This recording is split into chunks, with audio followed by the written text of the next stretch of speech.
219 News Now is brought to you by the South Shore Line and by Strachan Van Til, making lives easier for 95 years. I'm Andrew Garcia, and this is your 219 News Now. Here are your top headlines for Wednesday, October 29, 2025. Governor Mike Braun said Monday that he is scheduling a special session to redraw congressional boundaries after weeks of pressure to back President Donald Trump's bid to add more winnable seats with mid-cycle redistricting.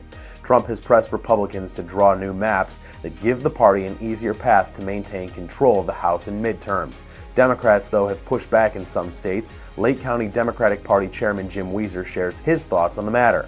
Rather than talking about things that are important to the people in Indiana, certainly one thing is trying to correct the horrific mistakes that were made in the Senate Enrolled Act 1, trying to correct all those issues regarding the taxation, the way the tax is structured now, the terrible impact it's having on local government. Instead of doing that, we're going to engage in this exercise in futility. That's what I think that it is, because they want one more seat.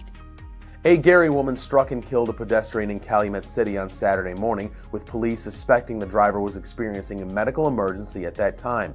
The incident occurred in the area of the River Oaks Center, leading to the death of both the pedestrian, identified only as a Lansing woman, and the driver. The driver, in a red SUV, hit the pedestrian as she was crossing Torrance Avenue. Both individuals were transported to local hospitals, where they later succumbed to their injuries. The Lake County Coroner's Office had initially reported a death in the same area on the same day, but the details were conflicting. This investigation is still ongoing. Merchants in downtown Miller Beach plan to boost business on Halloween by offering trick-or-treating and other festivities along Lake Street in Gary's Miller neighborhood. The event will run from 4 p.m. until the candy runs out, featuring live music, spooky cocktails, and a neighborhood-friendly atmosphere. Participating businesses include Indiana Bang Bang, Estella's Cantina, 18th Street Brewery, and with additional events like a drag show at the Marshall J. Gardner Center for the Arts and a costume contest at Tiny's Coffee Bar. And in sports, the IU Northwest volleyball team takes on Olivet Nazarene. Here's a look at the action from that game. Preston flicks it just in front of the back line. Perfect hit from Preston. Some good finesse on that one. Left-handed hit. Set is high. That one, Lintner just tips it off her fingertips, and it rolls the way of IUN. Preston sets it up. That one tipped onto the back row. Lucky bounce that time by Lindsey Kruger. But IUN's been making their own luck this entire set. It's 20-9. The set going up is Fredine, and she puts it in the back corner, and that'll do it.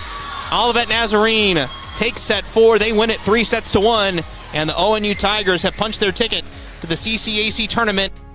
To read up on more local news and headlines, visit JEDtv.com and NWI.com. I'm Andrew Garcia, and this has been your 219 News Now.